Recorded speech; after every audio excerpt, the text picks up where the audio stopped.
everyone and welcome back to my channel. If you're new here, my name is Hannah and welcome. For today's video, I'm going to go through some of the books that I've purchased recently, some of the books that I've bought over the last couple of months. These are basically all books that I've bought in 2023 so far, and it's quite a big pile here. It's a bit intimidating, especially because they're all fantasy books. Some of them are quite big books, you know, this isn't a small book. I primarily read fantasy. That's a lie. I only read fantasy books, but if you want some great fantasy book recommendations, then hit subscribe and join the family. So the first book that I'm going to go into is quite a big one. Oopsie. Was A Day of Stop. I got A Day of Fallen Night by Samantha Shannon. I read The Priory of the Orange Tree back when it was really popular and it had just come out, and I would say The Priory of the Orange Tree was actually the first like proper high fantasy book that I read. So safe to say I was inadequately prepared for it, because I don't think I really appreciated that book. It was really well done, but I didn't really enjoy it. So I do want to go back and maybe reread it one time, but I had to get this one. I saw that it got released, and then when I went to the bookshop just to peruse, I saw it on the shelves. I didn't know it was even out yet, and I just had to get it. And also because they were promoting it at the bookstore, got some bookmarks now, so I can read A Day of Fallen Night with my A Day of Fallen Night bookmarks. And also, why wouldn't you buy this book just to have it on your shelf? Like, it's, I think, one of my most beautiful books I own. The artwork on this is amazing. Actually, one of the bookshops near me, they have a giant sticker of this dragon for their window, and if I didn't have anxiety, I would definitely go and try my luck at asking them if I could have it when they were done promoting it. I don't think they would say yes, but like there was just a small part of me that wanted to just try. Every time a car goes past, I just, don't look into my window, please. I'm sitting on my bed with the camera pointing at me.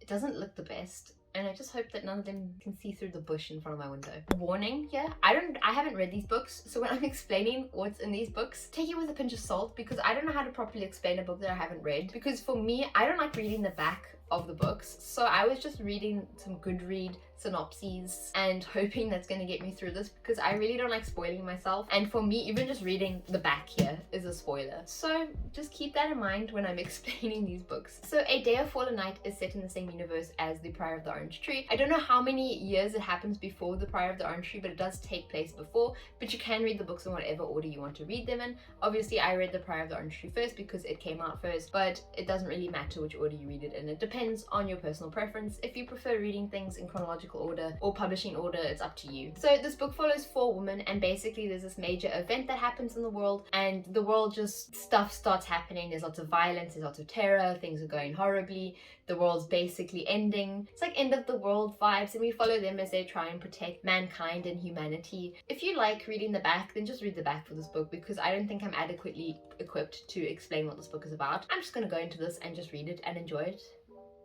My next book is The Stolen Heir by Holly Black. Now, I know what this book is about a little bit more than I do the previous book, but I still am not properly equipped to explain it because I haven't read the back. Basically, this book follows, if you've read The Cruel Prince, this book follows 2 characters from there, and they become the main characters in this book, and we follow them as they've aged up a couple years later. So this book is set a few years after The Queen of Nothing, which is the final book in the Folk of the Air series, which is also the Cruel Prince series, if you don't know. Basically, this book follows Surin, who is the daughter of Lady Noor. Basically, Lady Noor is using an ancient relic to create these monsters that are doing her bidding and exacting her revenge. Surin has fled to the human world and is hiding out in a forest, but then what happens is she accidentally stumbles into Oak. Oak is another very prominent character, I think our second main character in this book. Oak is the man she was once promised to, and he's also the crown prince of the world in this book. They reunite, and Oak says that he needs her help to help her stop the problems in the north, aka her mother. But yeah, I'm really excited to read this book. I'm really excited to dive back into this world. I've heard some people say that you shouldn't go into this expecting it to be like The Cruel Prince, and I'm not going to do that. I'm just going to go into this expecting good vibes. Let me put them on the floor. I've done those 2. Wow. Only 23 more to go. Next up, I have a duology. Some more books that I bought just because the covers are just so beautiful. Look at that. These are gorgeous. Heard of Daughter of the Moon Goddess before, and that paired with the fact that they were both in trade, that the store had both of them, and that the covers were so pretty, just completely sold me. Because I have a habit also of buying books and not completing the series in terms of buying them. So like, I'll just buy the 3rd book because it was a good price, even though I don't have the 1st and 2nd book.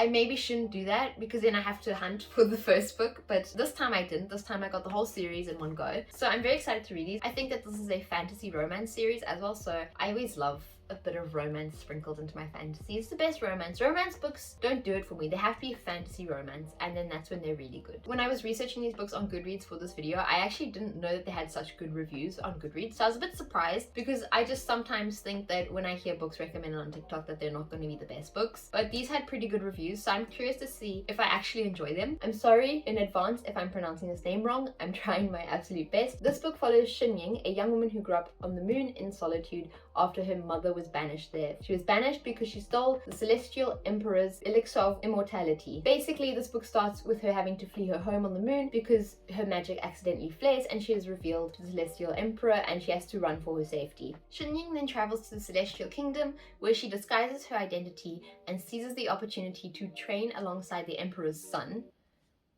where the romance comes in, I'm pretty sure. And then she embarks on this epic quest to save her mother from her banishment. So I'm really excited for these books. Apparently there's a love triangle as well. So if you like love triangles and romance and epic fantasy, I'm really excited to read these now actually, once I saw that they had pretty good reviews on Goodreads. So yeah, the books are falling.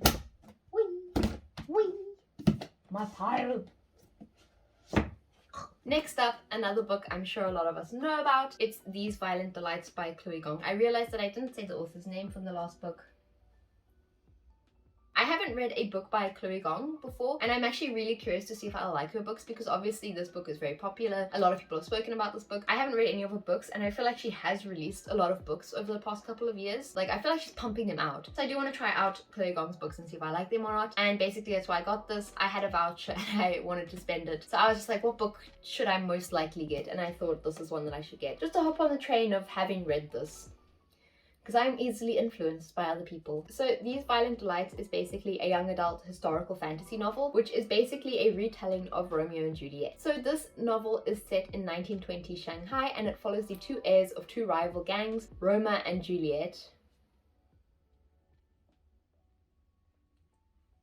So basically they're just trying to navigate the city, which is full of, obviously there's a lot of politics and there's a lot of violence in the city. But then what happens is they're eventually forced to have to work together to try and stop this mysterious illness that is starting to spread across the city and is threatening to destroy both clans as well as the city itself. It's another book I'm really excited to read. It's another fantasy romance, a deliciously dark twist on Romeo and Juliet. I didn't know this was a Romeo and Juliet retelling, so when I was reading it to my boyfriend, I was like, this reminds me of like Romeo and Juliet. I hadn't gotten to the names, and then he read Roma and Juliet, and he's like, yeah, I think it is, and I was like, oh, it is. Never mind. Very observant. Next up, I got a trilogy, and I'm really excited for this. I got the Jade City trilogy by Fonda Lee. These books have been in my mind ever since I watched Peruse Projects recommend them in one of her videos because they sounded really interesting and I was really intrigued and I really wanted to read them. But I didn't think they were easy to get here in South Africa because they're not that popular. But then when I went to Peruse, a bookstore, as I do, I saw that the bookstore had all three of them. And I said, I don't need them. It's a whole new trilogy. I have plenty to read. I don't need them. I left the bookstore. It was a week later. I was going back to the bookstore. I don't know why I was going back. I was going back because I couldn't stop thinking about these books. And I said, if they still have all three of them, I will get all three of them because I have not stopped thinking about them. And if they're still there, it's a sign that I do need to get them. So here I am. They had them. I got them. I do not regret a thing. Basically, this is the Green Bone Saga, and the first book is Jade City. It's by Fonda Lee, and this is another Asian-inspired fantasy. I have the last three. This story is set in like a fictional island city where there is this powerful resource called Jade where it can give its user enhanced strength and abilities, and basically there's a couple of clans called the Greenbone clans and they control the trade and distribution of Jade. This story follows the Kaul family, who are members of the No Peak clan, as they navigate through Greenbone politics as well as warfare, and also we watch them as they have struggles internally. The final book is a big book and it's floppy. We love floppy books, look at that. So I'm really excited to read these. I actually do like the covers. Surprisingly, I feel like they're not the type of covers that I usually like, but I do kind of like how bright they are, especially on my shelf. They just really stand out. I am so excited to read Hellbent. and that's all I can say. Next up, I have Hellbent by Lee Bardugo. Hellbent is the sequel to Ninth House. I read Ninth House at the start of the year, and I actually read it during a readathon, which I uploaded onto YouTube. So if you want to go watch that video, I'll leave the link to it in the description, and it'll also be in the card overhead. But I read Ninth House there, and I really enjoyed it, and I'm so glad I did, because I'm really excited to read Hellbent and give my thoughts on it. One thing that I will say is I love the cover. I've seen some people say that they don't love the cover, and I love it. I am strongly standing in the I love this cover camp. I think it's really cool. The rabbit sort of feels like it's dead, which is a bit morbid, but I feel like it fits the vibe of Ninth House, and most probably this book as well. I love the font and how the font integrates into the image. It just, for me, is really simple and classic, and I really like it. In Ninth House, we follow Alex as she is given a second chance at life and is invited into Yale to become a part of Leith House. Is it Leith or Lath? Basically, Lath oversees all of the other secret societies and makes sure that when they're doing magical antics that they don't harm civilians in the process. They're basically like the ref of the secret societies, and they make sure that everyone does things properly and that they don't get exposed to the real world. Alex is invited to become the next person whose job this is to do. So she becomes like an apprentice to the current guy doing it. Alex has the unique ability to see ghosts, which comes in handy since Ninth House sort of has this murder mystery at the center of its plot. However, as she dives deeper into the secrets of Lath and all of the other secret societies, secrets start to get uncovered, and it is really good, and I would recommend reading Ninth House. If you want to see my thoughts on Ninth House, then go and watch my other video where I can dive a bit more deeper into what it's about. But I got Hellbent. I'm really excited to read Hellbent, and I can't wait to get into it. I'll give my thoughts on it. I'll leave the link to my Goodreads in the description below for you guys. Next up, I got the final two books in the Poppy War trilogy. I've had the Poppy War for quite a while, and I haven't... I'm manhandling my books. I've had the Poppy War for quite a while, and I haven't gotten around to reading it. I think why I haven't read it is just because I don't really enjoy starting a book if I don't have at least the next book. I'm just the type of reader who, if possible, I like to finish a whole series in one go. I don't like hopping between series. I will enjoy the book a lot less if I read it disjointed, whereas I'm way more likely to enjoy a series if I can read them all back to back and just hop from one book to the next seamlessly and just follow it as if I was reading a big book. So now that I have these two, I can finally start reading it and get through the series. I've heard a lot of great things about the Poppy War, so I'm really excited to try it out and see if I enjoy it.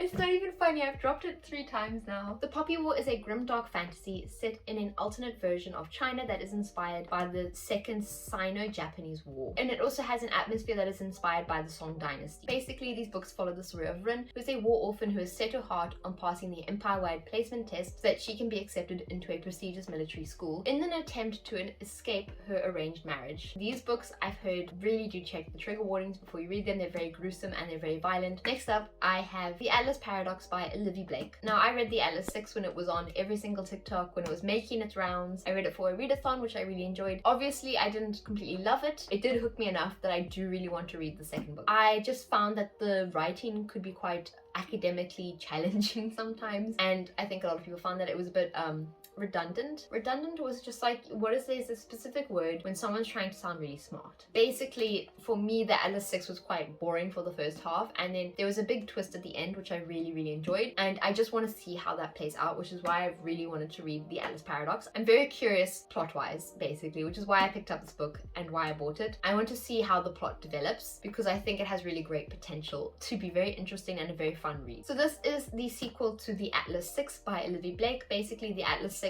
is a book where there are 6 people who are chosen to join the Alexandrian Society, which is a secret society that protects basically all of the lost and hidden knowledge of the world. Now, these 6 are very gifted and talented magicians. They have magical abilities and are very strong. They're chosen because they're super strong candidates. These 6 are then given 1 year to qualify for initiation, where basically they're sort of doing like a master's degree, but they're basically just researching little topics, and it's a bunch of hijinks.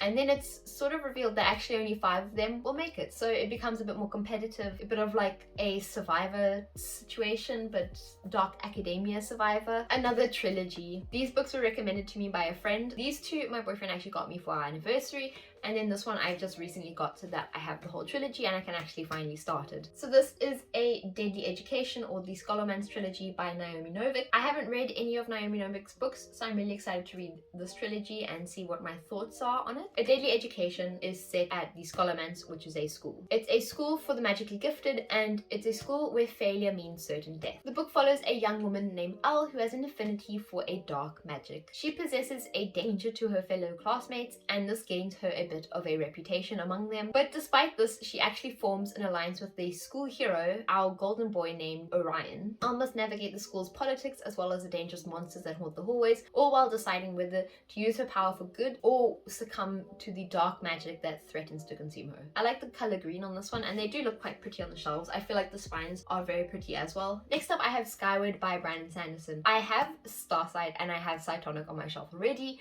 Well, what happened was I really wanted to get it in trade because my other 2 copies are in trade, so I wanted it to match. They don't sell the trade edition anymore, which is really sad. So then I eventually gave up my hunting for a trade edition, and I was just like, I'll just take a paperback now, just so that I can read the series. So when my boyfriend actually went on a business trip, he was at the airport and he saw Skyward at a bookshop there, and he actually bought it for me as a surprise. So I'm very excited to have this now and to finally be able to read it. Skyward by Brandon Sanderson is a young adult science fiction novel that follows a young woman named Spencer. She has a dream of becoming a pilot like her father, who died a couple years ago fighting a war against an invading alien race. However, Spencer's family has sort of got this reputation because her father did something unforgivable and the community cannot forget it. Throughout the novel, Spencer faces numerous setbacks and challenges as she struggles with trying to prove herself and as she uncovers secrets about her father and the events that happened in the past. Again, another one. I'm just excited to read all of these books. I don't know when I'll have time to read them.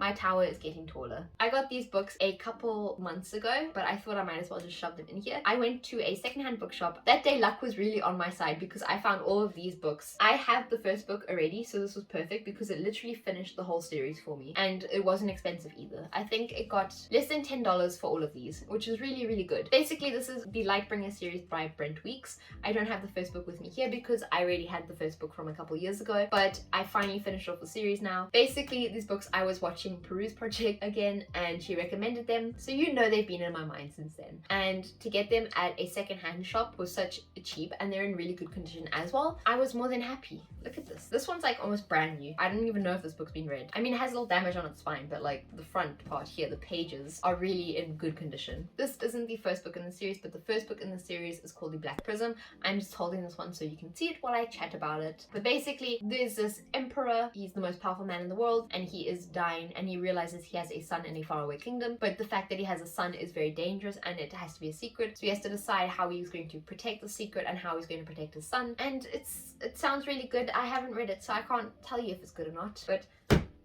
I've heard it's really good, so trust the fact that I've heard it's good. Gleanings by Neil Shusterman. I haven't read any of Neil Shusterman's book, but my boyfriend has, which is why we got Gleanings. I have the entire Scythe trilogy on my shelves. I haven't read it yet. I tried to read it, but it gave me health anxiety, so I quickly put it into that. I might pick it up in a future video though. That's actually a hint at a future video, so we got Gleanings because my boyfriend read Scythe and he really enjoyed it. So Gleanings is basically a collection of short stories from the arc of a Scythe, and some of them are set before the events in Scythe happen, and some of them are set during the events of Scythe. I haven't read Scythe, so I can't tell you how good it is. My boyfriend said it's really good though. You can trust his word on it if you want. So let me explain what Scythe is. Scythe is a trilogy by Neil Shusterman where basically humans have eradicated death. There's no more disease, there's no more wars, there's no more starving. Basically, humans just live forever. So what happens instead is that there are Scythes in society, and they are the only people allowed to kill others. The Scythe's role in society is to keep the population down, and they go through and pick who must die. The book follows 2 main characters who are both chosen to apprentice a Scythe and then eventually become a Scythe themselves, but both of them don't really want to be a Scythe. I'm going to obviously have to read Scythe first before I read this, but it's a great addition to my shelves. Definitely more of my boyfriend's book though. I have 2 more books here that I realized that I did buy recently, but I didn't really write anything about them. I haven't researched them, so I'm just going to say what I do know about them off the top of my head, which isn't going to be much. Let me just jump into this one. Children of Blood and Bone. It's a young adult African inspired fantasy, I think, and this one I got at a secondhand shop, and it is basically brand new, which is great for me because I actually have the second book of this. The reason I bought the second book before the first book was because one of my bookshops was offering the second book with sprayed edges and it was signed. But I am really excited to read this. I love the cover of these books. I'm not doing anything sus. Last on my list is The Fires of Vengeance by Evan Winter. Now, this one I got because it was on sale. It was pretty cheap. That's why I got it. I do have the first book though. I haven't read the first book, so I can't give you any thoughts on it. I think this is much more of an adult fantasy book, and it's inspired by African folklore. It's actually specifically inspired by, I think, Zulu culture, though you can fact check me on that. That's all I know about it. That's literally how I buy books. But I've heard that they're really good. I'm excited to read these books, and yeah. I just wanted to quickly pop on, and I'm just gonna go through my shelves behind me. As you can see, they're a bit messy. There's an iron, there's some things here that need to get put away, and also I have already cleared space for the new books that I've just shown you, but I do just need to now make sure that they do all fit and just rearrange the books a little bit. If books have moved off of here, I need to go put them on my other shelf, and just do a bit of organizing because this shelf has gotten quite messy over the past couple of months. So I definitely need to go and tackle that and just make sure it's all good and neat and tidy, because my shelf has been in a bit of a state the past couple of months. So we're just gonna do like a really quick little shelf reorganization bit.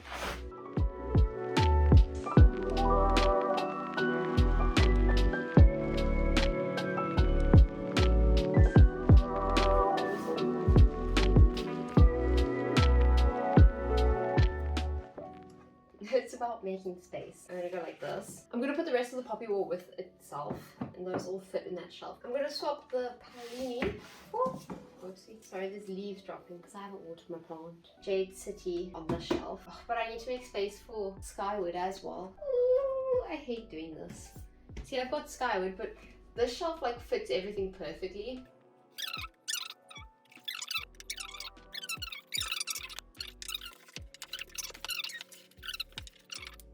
I've decided the white will go with the white because they all look like they're part of the series, even though they're not. Okay, so these top two shelves are done. I'm gonna go into the bottom shelf now. I think Jade City has to go there. I think that's the best move. This is gonna be another one where I might have to move some things.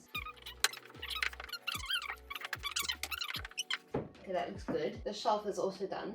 It's also dusty though. Now bottom shelf. We're moving to the bottom shelf. It's going a bit better than I thought, but there's still a lot of books that need homes, which is kind of worrying me.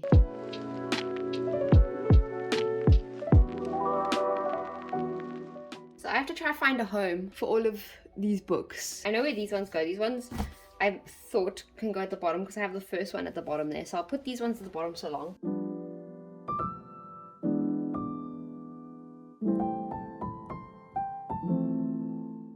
Let's actually take Serpent and Dove and Blood and Honey down. It's been demoted.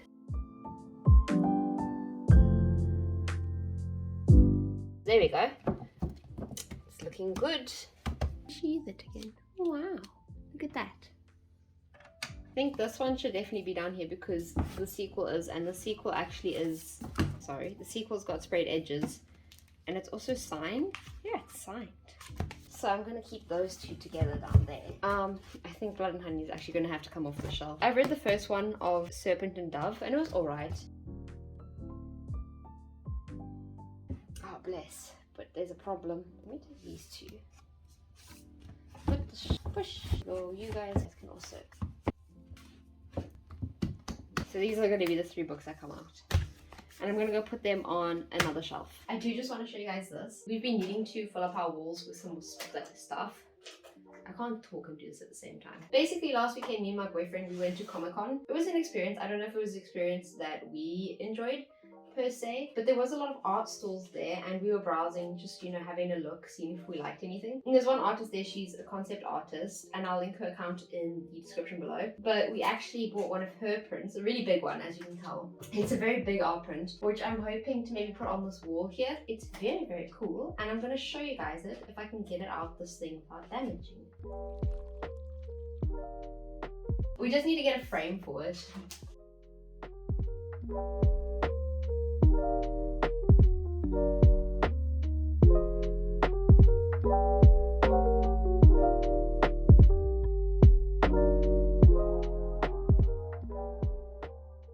Okay, so that is it for today's video. I've got a pile of books just sitting here. I'll show you a little clip of it because it's a bit ridiculous. It's the same height as the bed right now. But that's it for today's video. I hope you guys enjoyed it, and if you did, don't forget to leave a like and subscribe. And if you want to see more content like this, then you can turn on post notifications. I post every week on Sundays. If you want to find more of me, you can follow me on Instagram. I'm very, very active on Instagram, and also I would love to chat to you. So if you want to chat about something on Instagram, send me a message, send me a DM.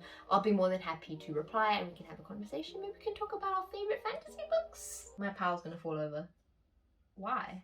Why are you gonna fall over, bro? Stay. Tell me what books you've recently purchased in the comments below. I'd love to hear. Also, if you have any great fantasy book recommendations, then leave them in the comments below. I read every single comment you guys leave and I try to reply to every single one of them as well. And yeah, I think that's all for this video. So I'll see you guys all next week with another video. And yeah, bye guys!